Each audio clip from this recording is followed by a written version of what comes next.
Bueno, buenas tardes a todos. Seguimos con el programa. Nos queda solo la conferencia de clausura y las conclusiones finales de esta jornada que, como ven, está dando mucho de sí, con opiniones muy variadas y no podría ser menos sobre este asunto tan fantástico como es la lectura, ¿no? Para esta conferencia de clausura tenemos a José Antonio Marín, al que yo creo que no necesita presentación.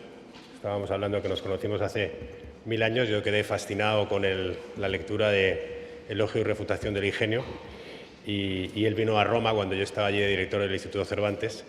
Y todos ustedes lo conocen como filósofo, como escritor, pero yo diría que en este ámbito en el que estamos hoy también como activista de la lectura, de la educación, como promotor de diferentes iniciativas que tienen que ver con la educación y la lectura. Así que, sin más, les dejo con él para que nos dé esta conferencia de clausura y espero que la jornada ha sido provechosa hasta ahora y terminaremos con esas conclusiones que les anticipaba. Muchas gracias.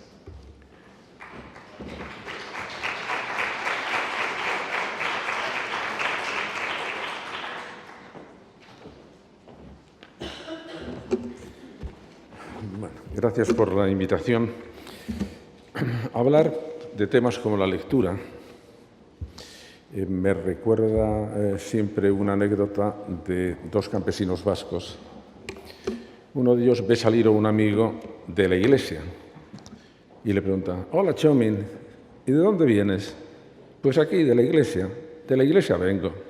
«¿Y de qué?» «Pues de al cura oír». «¿Y de qué ha hablado?» «Pues ha hablado de Dios». «¿Y qué ha dicho?» «Pues parecía partidario». Bueno, ustedes parecen, seguro que son todos partidarios de la lectura.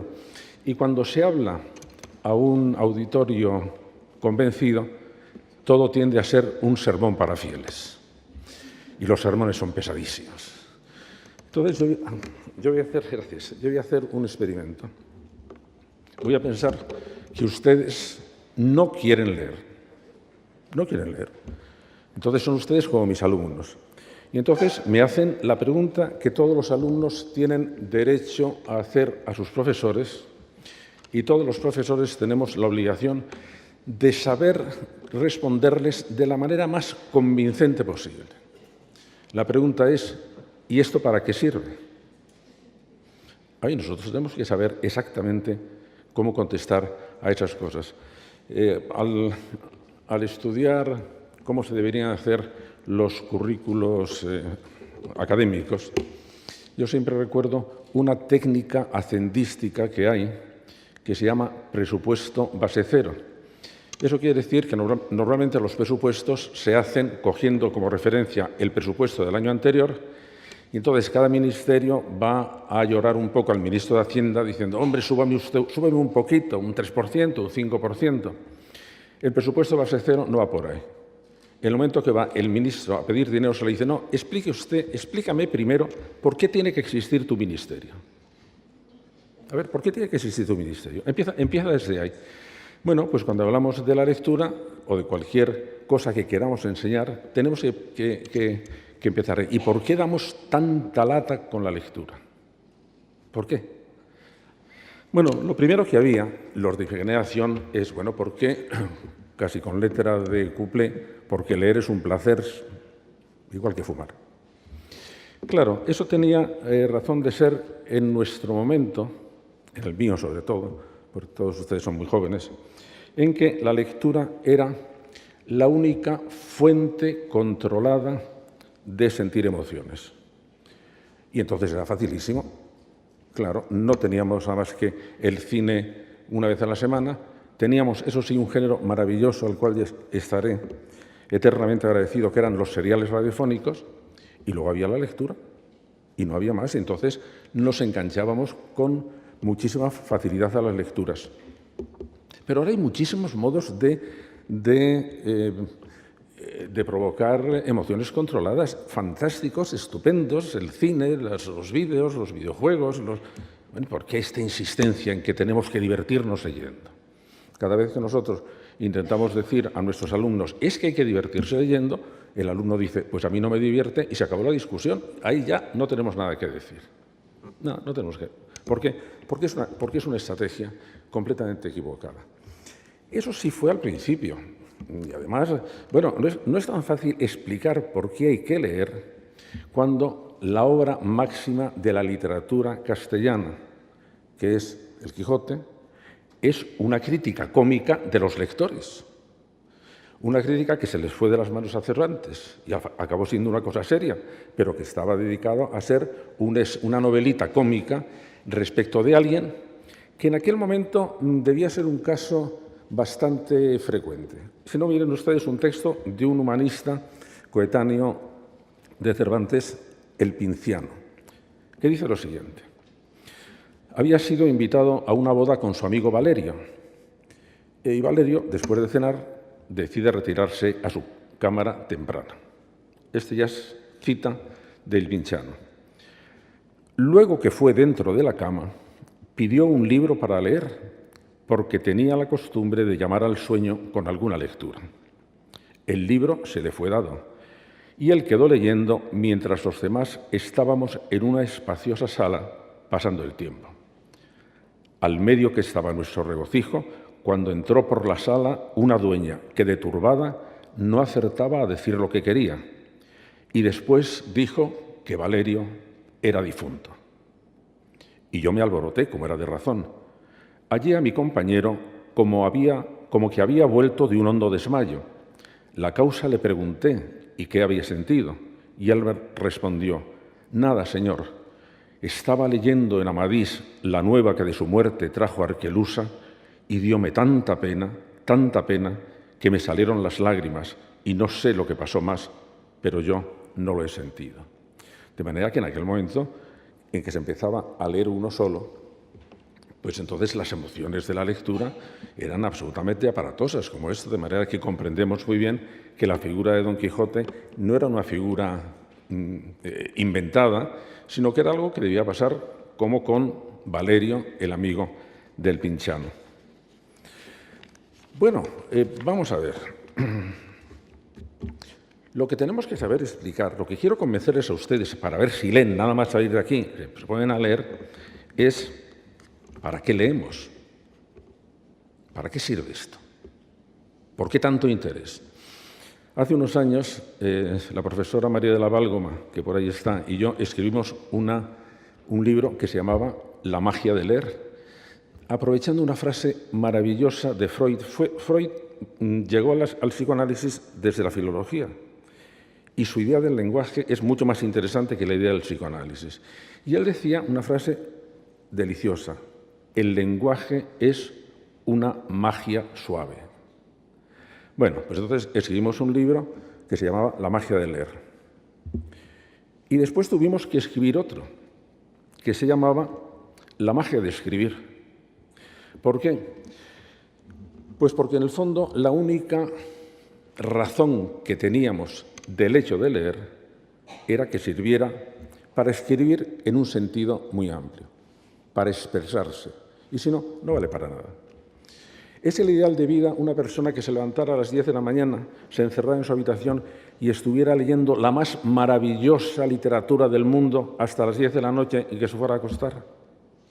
No, diríamos que más bien era un pobre hombre, una inteligencia absolutamente fracasada. Pero si está en contacto con lo más bello, con lo más noble, con lo más profundo, ya, ¿y de qué le ha servido? Leer para leer no sirve para nada. ¿Leer entonces para qué? Tened en cuenta, ahora ya quiero explicaros, a ver, por qué tenéis que hacer. Leer es complicado. Leer es complicado, sin duda. Es más complicado que hablar y más lento, y por eso, si los debates que vemos en televisión tuviéramos que leerlos, no pasábamos de los 2 minutos. No, pero leer tiene otra vidilla.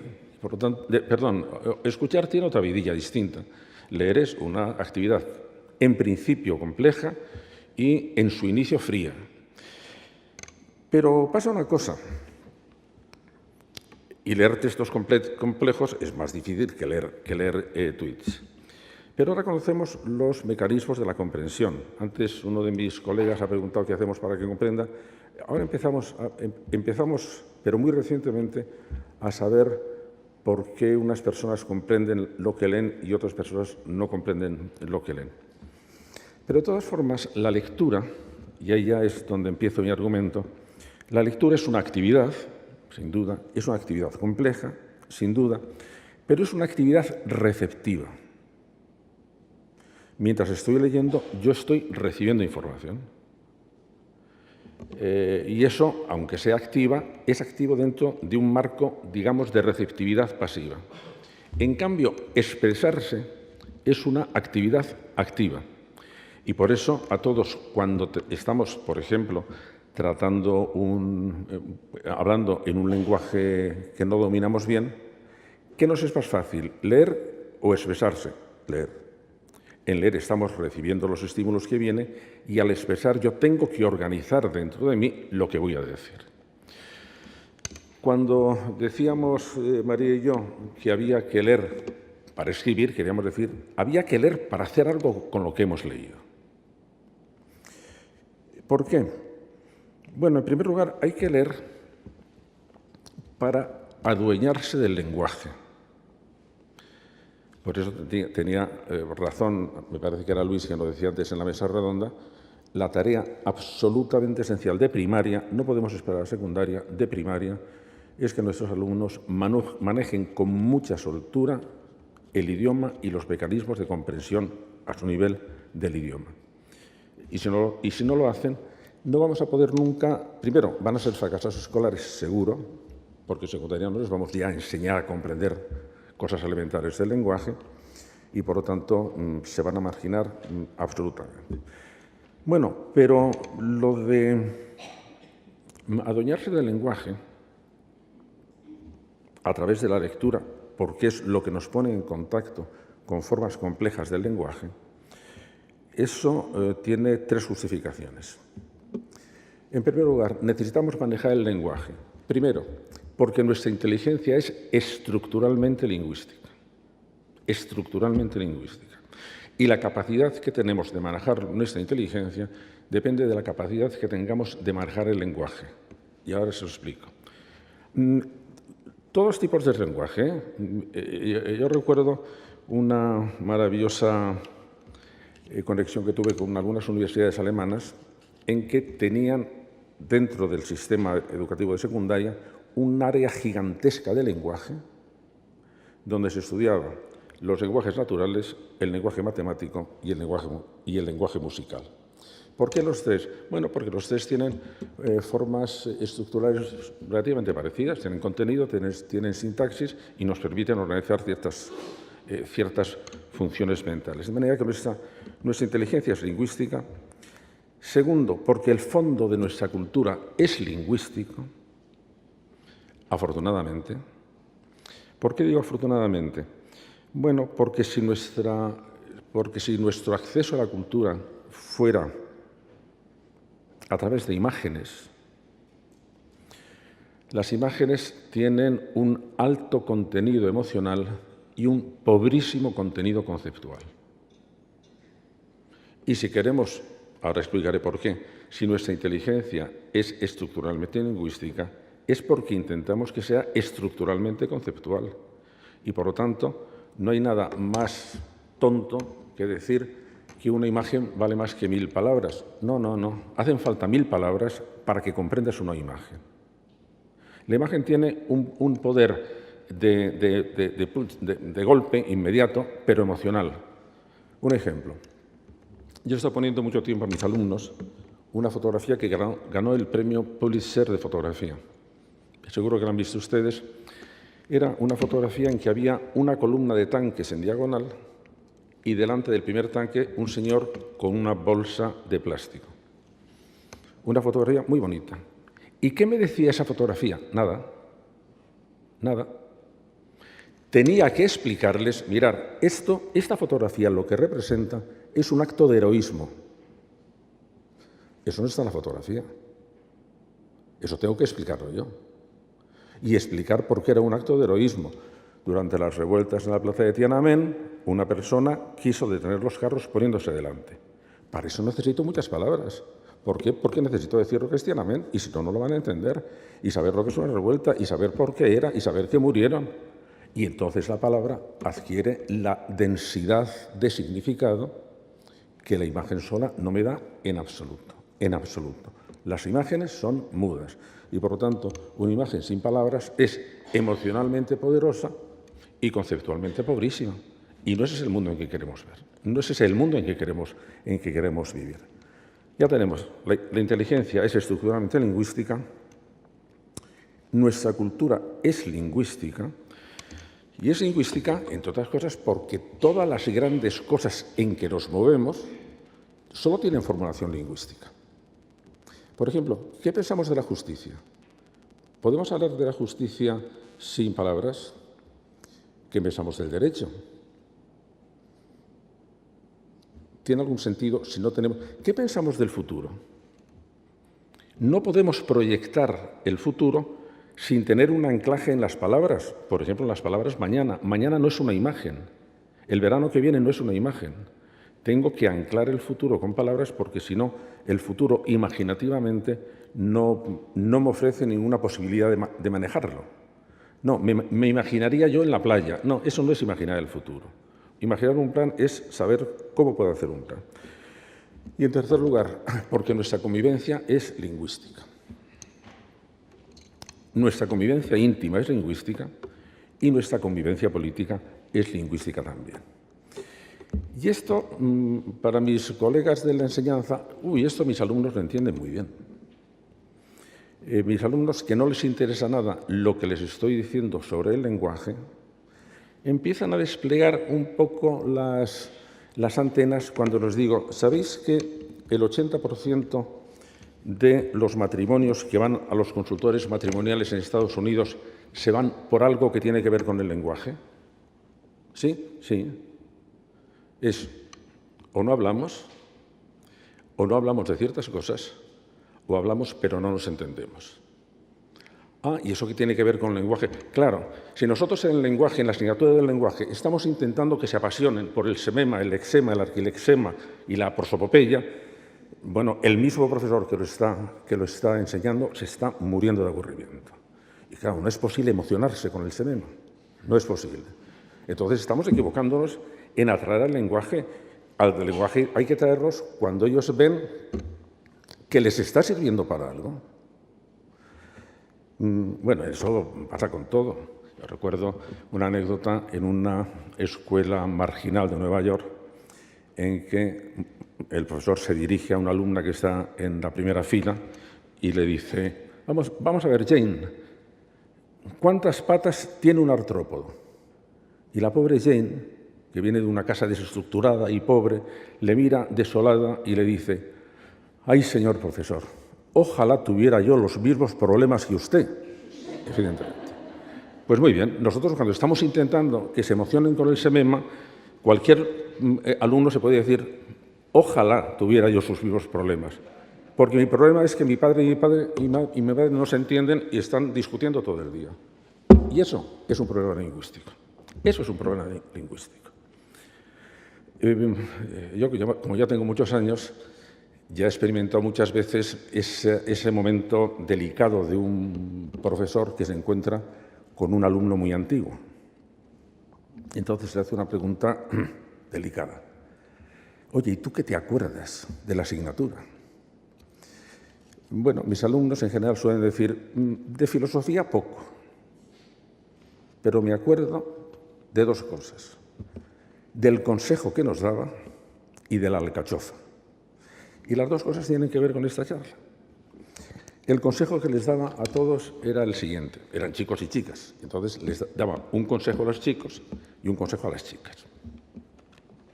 El consejo que daba a las chicas era, mirad, tenéis que tener en cuenta que durante la época del noviazgo, o del cortejo, o del ligue, o del enrolle, porque claro, con tantos años el asunto ha ido cambiando lingüísticamente. Bueno, durante esa época, a todos los chicos se les despierta una locuacidad efímera. Es decir, hablan más de lo que van a hablar en su vida. Y por eso los primeros problemas que van a surgir es, oye, que ya no me dices... Asunto lingüístico, evidentemente. el consejo que les daba a los chicos era, mirad, tenéis que tener en cuenta que durante la época del enrollo, del ligue y tal, las chicas escuchan más y mejor que nunca. De manera que en vuestro caso la protesta va a ser, oye, es que ya no haces ni caso. La pasión con que antes comprendías la belleza del penalti que ha tirado Ronaldo, ahora parece que te entra por un oído y te sale por otro. Bueno, muy bien. Asunto lingüístico. Bueno, ya tenemos las razones. La inteligencia es estructuralmente lingüística. La cultura es lingüística esencialmente. Y en tercer lugar, nuestra convivencia íntima es lingüística. Y nuestra convivencia política también es lingüística. Una de las cosas que atrae mucho a mis alumnos es cuando les pongo un cartel de fomento de la lectura maravilloso de la época de la República, que ponía: la lectura es el gran arma contra el fascismo. ¿Y esto qué quiere decir? Bueno, esto quiere decir una cosa fácilmente constatable. ¿Por qué todas las dictaduras tienen miedo a la lectura? Daos cuenta que entonces estamos atacando la lectura desde otro punto de vista. Vamos a ver, explícame esto. Explícame esto. ¿Por qué todas las dictaduras tienden a que se lea poco? ¿Por qué será? Bueno, vosotros que no queréis leer, decidme, a ver, ¿comprendéis esta razón? Bueno, porque la lectura debe tener algo peligroso. ¿Para quién? Para los dictadores. Hay una historia maravillosa que yo seguí muy de cerca cuando escribí un libro sobre la Revolución Francesa, que se llama, creo, Los sueños de la razón. Entonces me di cuenta de que la Revolución Francesa fue una revolución de lectores. La pasión que hubo por la lectura a todos los niveles en ese momento fue absolutamente colosal. Había, creo que lo reproduje, un cartel de un zapatero que había puesto en su tienda: en esta zapatería se leen periódicos de 7 a 8 de la tarde, en voz alta. Y la gente iba allí.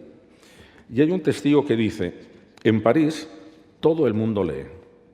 Todos los ciudadanos, en especial las mujeres, llevan un libro en el bolsillo. Se lee en el coche, andando, en el teatro durante el entreacto, en el café, en el baño, los domingos. La gente lee sentada delante de la puerta de su casa, los cocheros en su pescante, los soldados durante la guardia, santo Dios. Estaba claro que algo iba a cambiar definitivamente. ¿Qué es lo que cambió? La Revolución Francesa. No fue una revolución de ilustrados, fue una revolución de lectores. Aquí en España hubo una historia preciosa sobre la que también he escrito un libro. Ahora yo creo que ya lo he escrito sobre todo. Por una anécdota que me contó Carmiña Martín Gaite.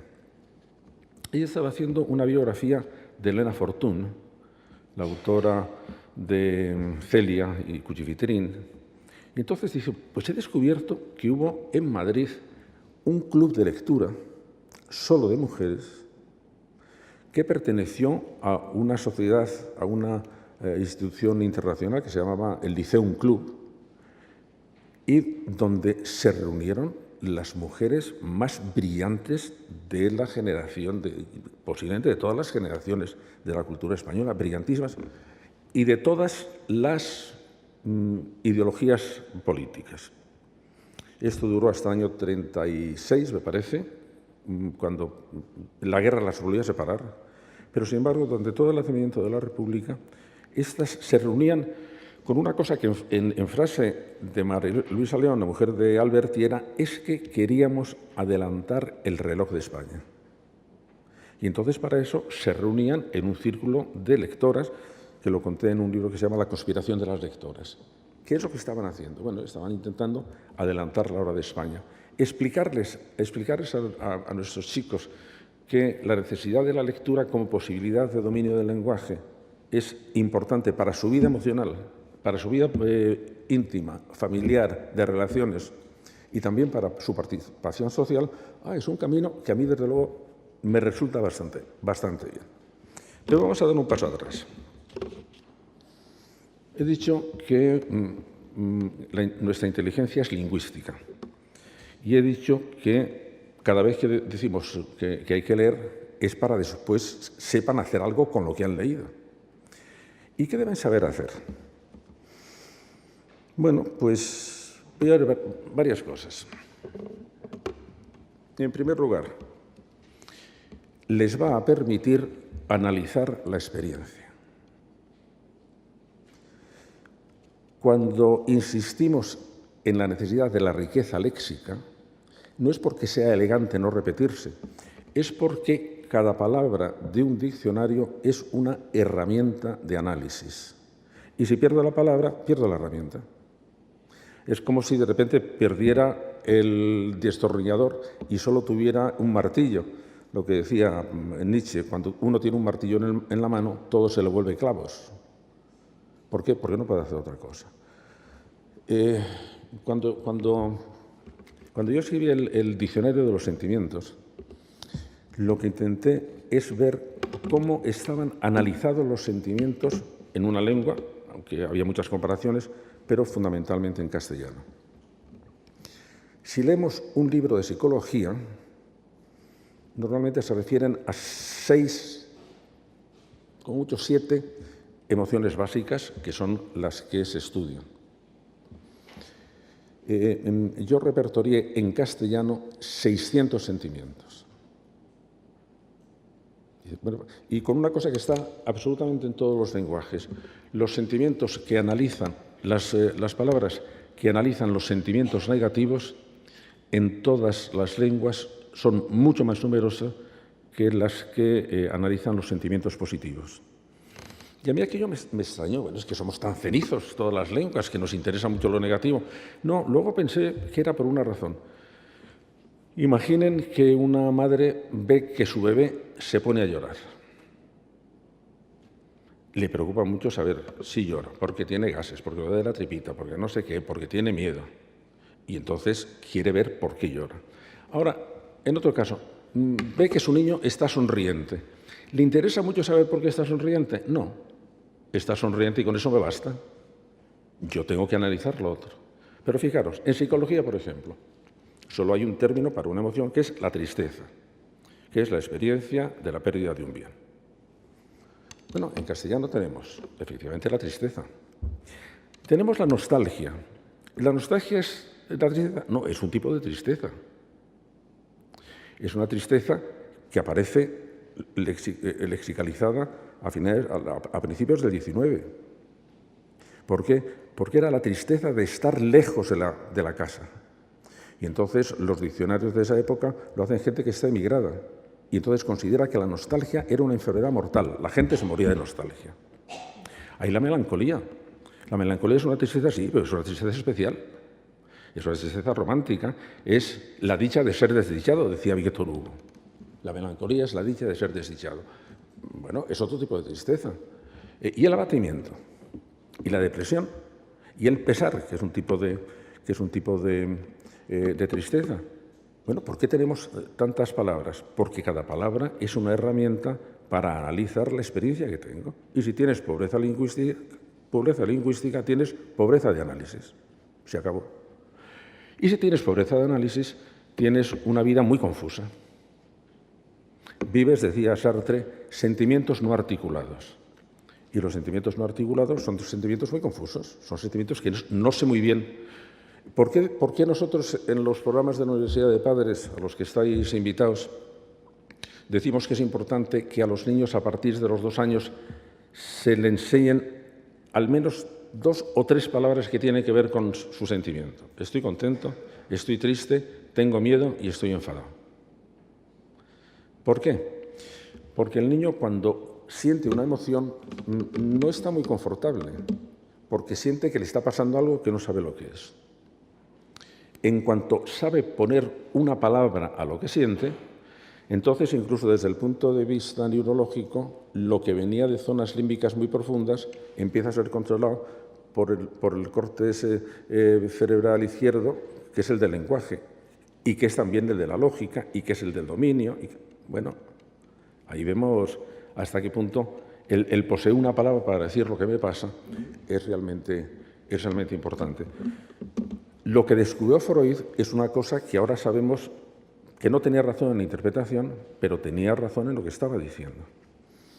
Cuando un niño aprende el lenguaje, ese lenguaje se instala en un nivel de su mecanismo cerebral tan sumamente profundo que a partir de ese momento lo que nosotros estamos inconscientemente pensando, la única manera que tenemos de hacerlo consciente es que oímos un habla interior.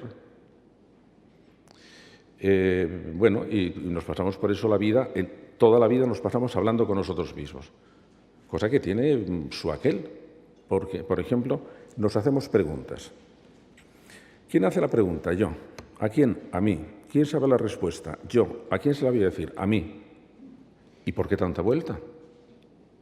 Porque el niño, al aprender el lenguaje, lo que ha aprendido es a gestionar el funcionamiento de su cerebro a través del lenguaje. Y después el lenguaje me va a empezar a dar ocurrencias. Decía una cosa William James, que era un psicólogo muy perspicaz.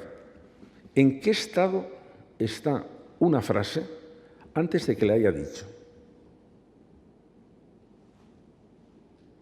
Foster, el novelista, decía, pero ¿cómo voy a decirte lo que pienso si todavía no lo he dicho?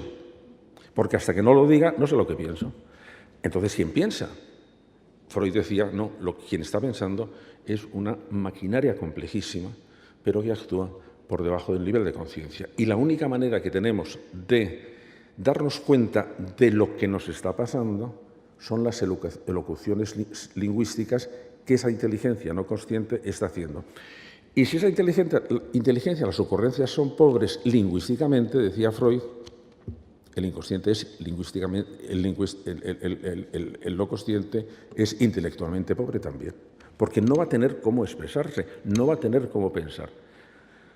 Porque con el pensamiento pasamos a la segunda función del lenguaje. ¿Para qué hay que leer? Para dominar el lenguaje, y hay que dominar el lenguaje para pensar. ¿Por qué? Porque en este momento no podemos pensar con una cierta complejidad si no manejamos bien el lenguaje. El lenguaje nos permite explicar las cosas, por ejemplo. Bueno, es que explicarlas, antes lo hemos visto con la fotografía. Si no explico la fotografía, no comprendo la fotografía. Y, por lo tanto, si no soy capaz de atender y comprender explicaciones largas, no voy a entender nada. No voy a entender nada, que es el problema que tenemos con los tweets. Los tweets está dando origen a una enorme dificultad para comprender discursos medianamente complejos. Concretamente, una subordinada. Empezamos a no comprender las subordinadas. Y claro, es que resulta que las subordinadas han sido una creación de la inteligencia muy sutil. Las subordinadas, por ejemplo, es el terreno de toda la irrealidad. La irrealidad es en subjuntivo en lo que se da. El presente, el dato se da en presente. Los tweets pues tendrán que ser en presentes. ¿Y qué hacemos con el mundo de la irrealidad, con el mundo de la posibilidad, con el mundo de las expectativas, con el mundo de las hipótesis, con el mundo de tal vez pudiera ser que? Si yo no entiendo el pudiera ser que, estoy amputando completamente mi inteligencia, no otra cosa, mi inteligencia. Y por lo tanto, lo que hay que empezar a decir, mira, tú harás lo que quieras, pero si quieres desplegar tu inteligencia, o no tenemos otra posibilidad, no tenemos otra herramienta. Así que tú verás. La comprensión, el argumento. Bueno, hemos montado toda nuestra convivencia, como decía Popper, basándonos en que se peleen nuestros argumentos para que no se tengan que pelear las personas. Si nosotros no tenemos capacidad de argumentar, pues una de dos, o convertimos las cosas en un ring o en una tertulia de televisión, que por el caso es lo mismo. Oye, ahí no se está argumentando, porque argumentar necesita tiempo, hilación y un dominio de las conectivas, digamos, de la conjunción. Ahora es la conjunción. Bueno, eso tiene que articularse así. Y si no, entonces reduzco a el eslogan, el clip publicitario, el tuit o el insulto. Eso sí, no, esos son absolutamente, no necesitan subordinadas. Bueno, pero ese es el tipo de convivencia que queremos tener. Pues si no leen, la van a tener. Así que, ¿por qué tienen ustedes que leer? Porque si no, vamos a empobrecer mucho todo. Nuestra vida privada, su vida privada, porque yo leo, su vida política la vida política de todos y su inteligencia. Ya me queda muy poco tiempo, de manera que les quería poner un ejemplo de lo que preocupa a todos. Bueno, y de acuerdo, sí, pero ¿cómo conseguiríamos enlazar a nuestros chicos con la lectura? Bueno, la experiencia que tenemos ahora, una de las fundaciones en que yo estoy, en este momento gestiona 5 colegios, de primaria, de secundaria y de formación profesional. Nuestros alumnos de primaria están leyendo, pero además están leyendo con gusto, alrededor de 4 o 5 libros al mes. El problema es que sabemos que esa afición a la lectura, que en niños de primaria es fácil de conseguir, la van a perder cuando pasen a secundaria. La van a perder por varias razones. Javier Zelaya y yo estuvimos durante por lo menos 3 años en un observatorio de la lectura en la Comunidad Autónoma de Andalucía. Entonces hicimos una serie de encuestas a ver por qué fracasaban estrepitosamente todos los planes de lectura, y los había, como dirían mis alumnos, a mogollón. Había de todo tipo, vamos, muchos, un montón. No colaboraban, eso no, porque eso de colaborar entre administraciones va en contra de nuestra religión civil, y no valían para nada. Se gastaban mucho dinero y no valían para nada. Entonces empezamos a ver cómo los hábitos de lectura que había entre distintos colectivos. Los maestros no leían, los maestros de primaria no leían, los estudiantes universitarios no leían. Pero lo que era curioso es la razón que muchos daban de por qué no leían. Porque decían, bueno, es que leer perjudica los estudios. De manera que estaban metidos, y eso lo piensan incluso también alumnos de secundaria. No, es que si yo pongo a leer, bueno, vamos a ver qué estás diciendo, qué impresión les hemos dado a leer de lo que es leer para que digan esto es un estorbo para los estudios. A lo mejor es esa insistencia que hemos tenido. Leer es muy divertido, estás diciendo de una manera absolutamente sensata y responsable. Mira, yo no puedo, si tengo que estudiar, yo no puedo dedicarme a divertirme, ni a divertirme yendo de copas, ni a divertirme leyendo. No, es que no se trata de eso, es que necesitas leer para entender lo que estás estudiando y por lo tanto tienes que incorporarlo, tienes que incorporarlo ahí.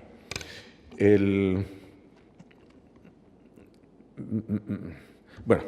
Es que les iba a poner un ejemplo que les divierte mucho a mis alumnos y que les sirve para tener interés por la lectura.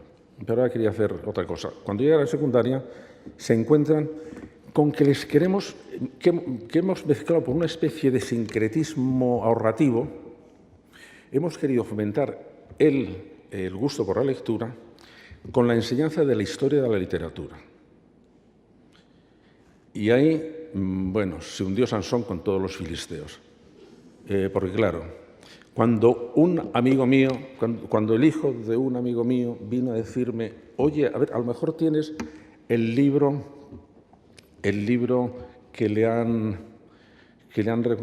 dicho a mi hijo, que estaba en segundo de la ESO, yo creo, que tiene que leer, y a lo mejor le tienes por no comprarle. ¿Y qué son?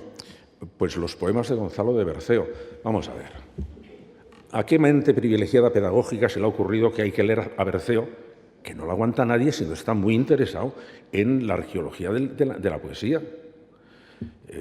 Yo he dicho que había que excluir el Quijote de la escuela. ¿Por qué? Pues porque yo padecí el Quijote en la escuela y luego tardé 40 años en volver a leer el Quijote. Lo que hay que hacer es, vamos a ver exactamente qué literatura está al alcance, puede favorecerlo. Y si no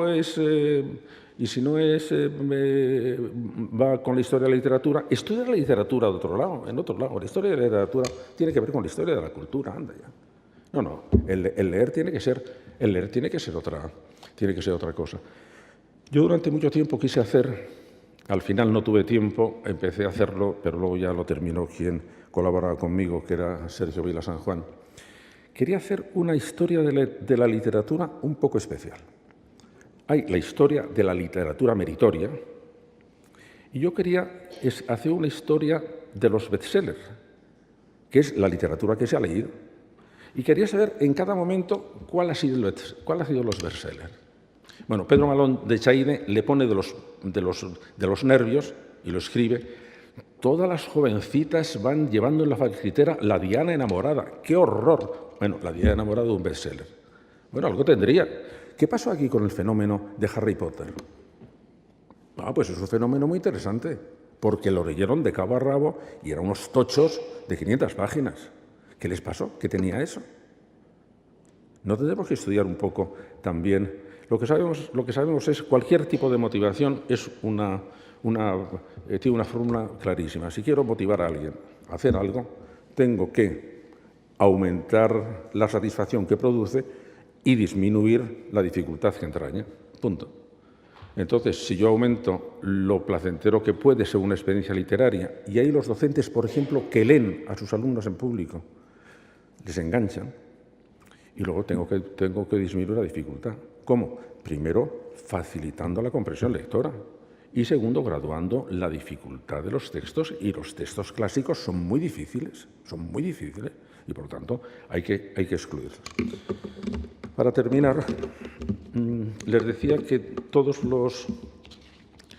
mis alumnos, viejos alumnos, todos decían que lo que recordaban de mis clases era el consejo que les daba y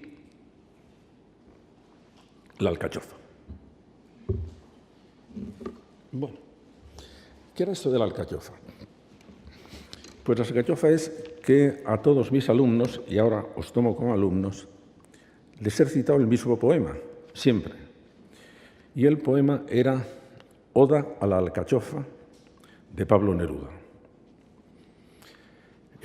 A todos los docentes, utilizar las odas elementales de Pablo Neruda, porque son absolutamente maravillosas para introducir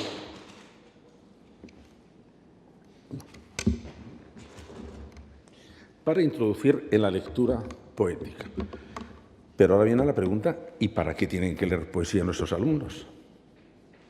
Vamos a ver, pues para eso estaba la alcachofa. Bueno, ya de entrada, el poema empieza: la alcachofa, ese tierno vegetal de dulce corazón, se vistió de guerrero. Bueno, a la gente joven le gustan mucho las metáforas.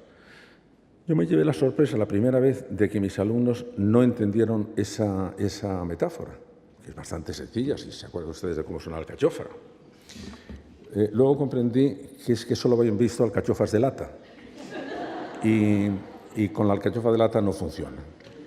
Entonces, cada vez que les iba a leer el poema, iba con una alcachofa, tal que aquí, natural.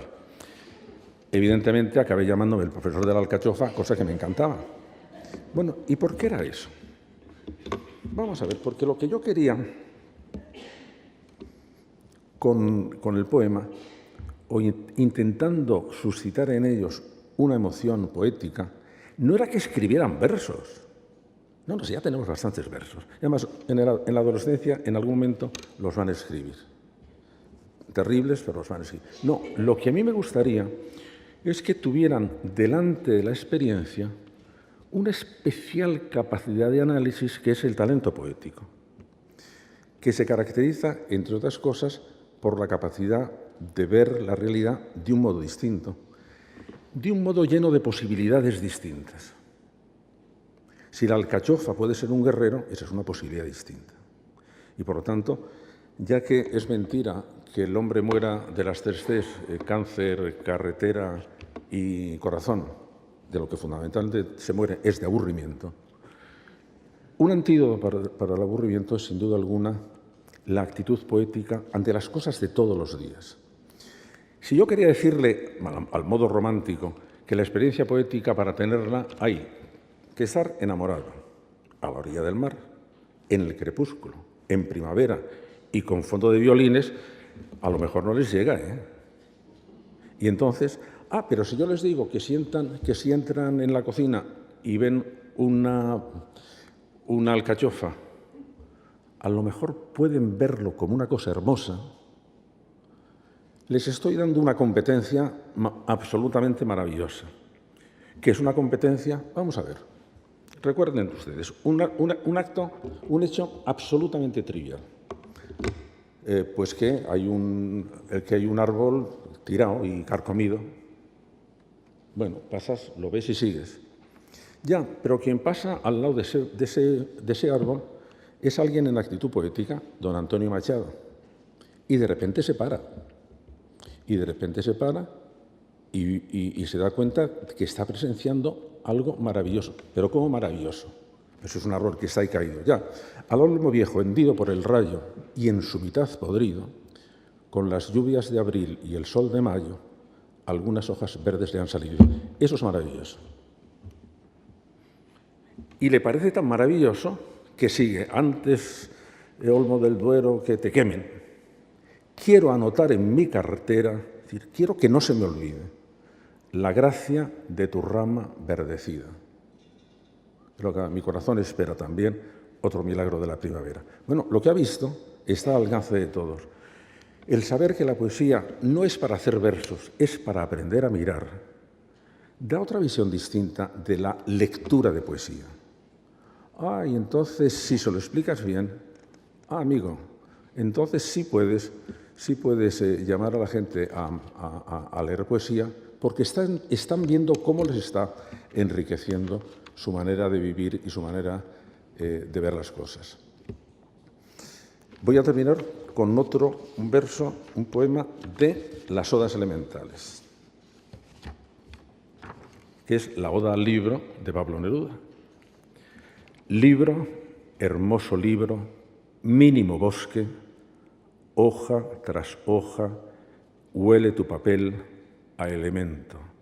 Eres matutino y nocturno, cereal, oceánico en tus antiguas páginas, cazadores de osos, fogatas cerca del Mississippi, canoas en las islas, más tarde, caminos y caminos, revelaciones. Muchas gracias.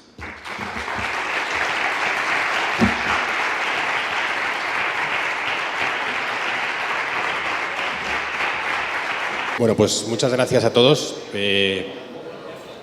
Agradeceros a todos la presencia. Vamos a hacer aquí unas conclusiones muy breves.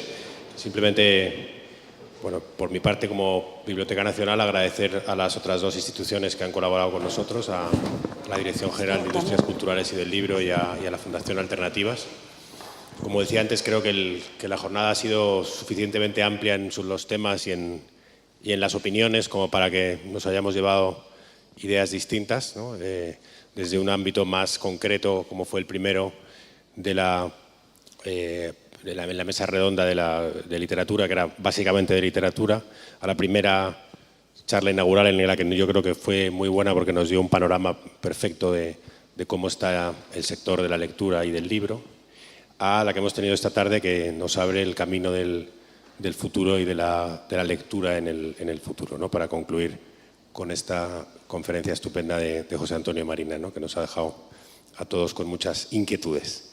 Así que nada, yo por mi parte simplemente agradecerles a todos la presencia. Creo que esta es una fórmula que podemos repetir porque el asunto da para muchas cosas. Como decía esta mañana, tenemos otros sectores como es el propio de las bibliotecas, de las librerías o del autor y los derechos de autor, que dan también para debates interesantes y jugosos. Así que podemos en el futuro plantearnos el hacer otras parecidas. Y nada, Inmaculada.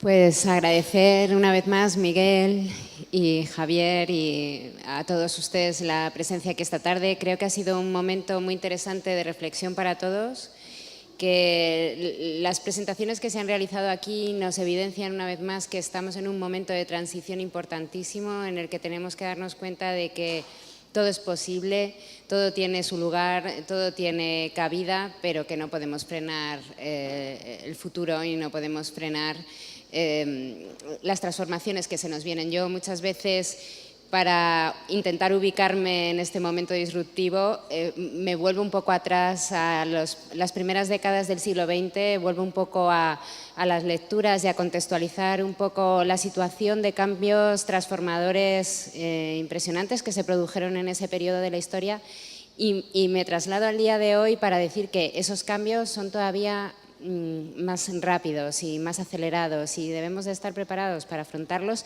sin ningún tipo de temor, porque vamos a ir a donde nosotros queramos, como decía antes. Así es que nada, espero que sigamos abriendo estos espacios de reflexión conjunta y agradecer otra vez a vosotros vuestra colaboración en todo. Bueno, hay en la administración, en algunas reuniones se elabora un acta, ¿no?, del contenido de la reunión, y en algunas, además, cuando se termina la reunión, se lee el acta. Después de varias horas discutiendo, pues se lee todo lo que se ha dicho. Y claro, a mí esto, cuando se llega al final, dice, y en este punto se lee el acta, ¿no? Entonces, digamos que entramos en una cadena perversa e infinita, con lo cual, bueno, pues aunque este apartado se llama de conclusiones, yo más que repetir lo que han dicho algunos ponentes, simplemente, pues como vosotros, quería daros las gracias a la Biblioteca y a la Fundación Alternativa y a todos los ponentes que han pasado por aquí. Y yo me quedo un poco con lo que dice Miguel. Yo creo que el punto a destacar es la diversidad de agentes que han pasado por aquí, ¿no?, cada uno con responsabilidades distintas dentro del sector, y sobre todo la diversidad de puntos de vista que siempre es de agradecer. Así que, bueno, pues yo creo que felicitar a todos por el encuentro y bueno, pues si se repite, bienvenido sea, porque el futuro siempre está ahí, nunca se llega a él, ¿no? O sea que, pues nada, muchas gracias. Y nada, como es tiempo invernal, pues a leer todos. Muchas gracias.